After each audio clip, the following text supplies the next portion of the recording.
बाबा महाकाल के मंदिर में दर्शन करने की एक व्यवस्था है। आप वहां जाकर आसानी से दर्शन कर सकते हैं, लेकिन अगर आप परेशान हैं, आपके पास समय कम है या कोई शारीरिक कष्ट है तो वहां प्रोटोकॉल भी है और वीआईपी दर्शन की व्यवस्था भी है।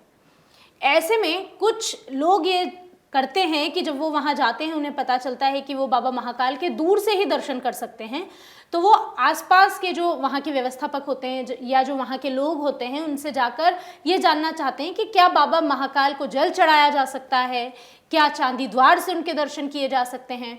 उन प्रोटोकॉल तक पहुँचने के लिए, उन व्यवस्थाओं तक जाने के लिए या फिर भस्म आरती में दर्शन करने के लिए लोग अब तक कई हजार रुपए खर्च कर चुके हैं। और ऐसा इसलिए क्योंकि ये व्यवस्था महाकाल मंदिर ने नहीं बनाई है, ये व्यवस्था सरकार ने नहीं बनाई है, बल्कि दर्शन कराने के नाम पर महाकाल मंदिर में एक बड़ा स्कैम चल रहा था। स्कैम ऐसा कि वहां काम करने वाले 30 से 35 हजार रुपए कमाने वाले कर्मचारियों के पास करोड़ों की संपत्ति, लाखों रुपए के कैश ट्रांजैक्शन मिले हैं। इस मामले में उज्जैन कलेक्टर ने भी बड़ा एक्शन लिया और साथ ही साथ इसमें रोज नए खुलासे हो रहे हैं और कई बड़े नाम इसमें शामिल हुए हैं। साथ ही साथ मध्य प्रदेश सरकार ने भी बड़ा एक्शन लिया है। पूरा मामला क्या है, किस तरह से इसका खुलासा हुआ और आखिरकार अब अपराधियों तक पुलिस कैसे पहुंच रही है और कितने आरोपियों को अभी तक पुलिस ने धरा है, इस पर हम लगातार बात करेंगे। मेरे साथ हैं मेरे वरिष्ठ सहयोगी वरुण कुमार जी। वरुण जी, बहुत बहुत स्वागत है।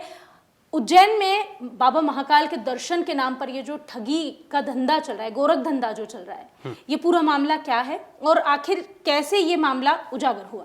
जी देखिए, सबसे पहले मैं हमारे जितने दर्शक हैं जो इस वीडियो को देख रहे हैं, उनको मैं ये बताता हूं कि ये जो दर्शन घोटाला जिसको हम कह रहे हैं, ये आखिर चीज़ क्या है।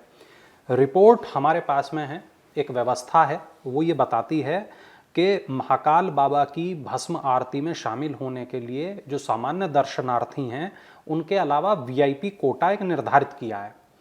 इसके लिए विशेष अनुमति दी जाती है और ये जो अनुमति है, ये वरिष्ठ अधिकारियों के अनुमोदन के बाद, यानी उनकी स्वीकृति के बाद, उनकी साइन के बाद ही ये अनुमति दी जाती है। आरोप ये है कि जो परमिशन है, जो वो साइन किया हुआ कागज है, जो अनुमोदन का चिट्ठी है, उसको बेचा जाता था। उदाहरण के रूप में भस्म आरती की स्वीकृति के लिए महाकाल मंदिर में एक दर्शनार्थी की 200 रुपए की रसीद काटी जाती है और ये लोग दर्शनार्थियों से वीआईपी दर्शन के नाम पे कम से कम 1100 और 3000 रुपए तक ये आसानी से वसूल लेते थे। अब रोजाना हजारों की तादाद में लोग दर्शन के लिए आते हैं और आप सोचिए कि ऐसे तमाम लोग होते हैं जो बूढ़े होते हैं, अशक्त होते हैं, जिनको जल्दबाजी होती है, जो लाइन में लगने के झंझट से बचना चाहते हैं। तो ऐसे तमाम लोग ये जो अनुमोदन वाली चिट्ठियां हैं, ये जो अनुमति है, मोहर लगी ये जो कागज है, इसको खरीद लेते थे और वो ये चाहते थे कि वो अपने ईश्वर को थोड़ा नजदीक से देख सकें, उनको एक बार आंखों में भर सकें, एक बार उनको थोड़ा पास से उनके दर्शन कर सकें। तो इसके लिए उनके लिए वो, क्योंकि देखिए जो इस तरह के जो देश के बड़े मंदिर हैं, आदमी वहाँ रोज रोज तो जाता नहीं है, वो कभी कई सालों में एक मर्तबा जाता है, तो उसको ये 2-4 हजार 5,000 रुपए कोई बहुत बड़ी रकम नहीं लगती है। तो ये वहाँ आसानी से ये लोग पैसे दे देते थे और ये जो परमिशन बेचते थे जो लोग, वो ऐसा करके रोजाना हजारों रुपया, लाखों रुपया कमा रहे थे। जो अभी तक की जो जानकारी है, इसमें पता चला है कि करीब 6 लोगों को यहाँ गिरफ्तार किया गया है। इनके नाम हमारे पास में हैं। अभिषेक भार्गव इनका नाम है, ओम प्रकाश माली एक शख्स हैं, जितेंद्र परमार एक शख्स हैं, रितेश शर्मा एक शख्स हैं, राजेंद्र सिसोदिया और राजकुमार सिंह। ये टोटल 6 लोग हैं जो इस वक्त जेल की सलाखों के पीछे हैं। रिपोर्ट ये बता रही है हमें कि अब जब इन आरोपियों से पूछताछ होगी तो ये भी पता चलेगा कि जो पैसे की बंदरबाट हो रही थी, इसमें इस पूरे खेल में कौन कौन लोग शामिल थे, कहां कहां तक ये पैसा पहुंच रहा था और ये जो पैसा है, इस पैसे के जरिए कितने लोगों को इन्होंने अपने साथ जोड़ लिया था। अब ये जो जानकारी है ये भी पता यहाँ पर चल रहा है कि महाकाल मंदिर में दर्शन और भस्म आरती में शामिल होने वाले लोगों से ये लोग कई सालों से ऐसा पैसा वसूल रहे थे। एसपी प्रदीप शर्मा ने यह भी बताया कि भस्म आरती और दर्शन के नाम पर ये जो अवैध वसूली की शिकायत सामने आई, उसके बाद जांच शुरू हुई और जब जांच शुरू हुई तो एक शख्स को पकड़ा, फिर बाकी ये तमाम लोग भी पकड़ में आते चले गए। परत दर परत ये पूरा मामला खुलता चला गया, ये स्कैम सामने आया और नंदी हॉल प्रभारी जो राकेश श्रीवास्तव हैं और सफाई प्रभारी विनोद चौकसे हैं, इनको सबसे पहले हिरासत में लिया गया था। इनसे सबसे पहले पूछताछ की गई थी। तो सबसे पहले तो जो आरोपी थे उन्होंने कुछ भी नहीं कबूला, कलेक्टर साहब के सामने ही अपना बयान देंगे ऐसा बोल दिया। फिर उसके बाद नीरज कुमार सिंह जो कलेक्टर हैं और एसपी प्रदीप शर्मा, इन्होंने ये लोग खुद महाकाल थाने पहुंचे, इन्होंने आरोपियों के बयान दर्ज किए। इसी पूछताछ में दोनों आरोपियों ने कई और नाम भी कबूले जो दर्शनार्थियों से ठगी के इस पूरे केस में, इस पूरे मामले में भागीदार हैं।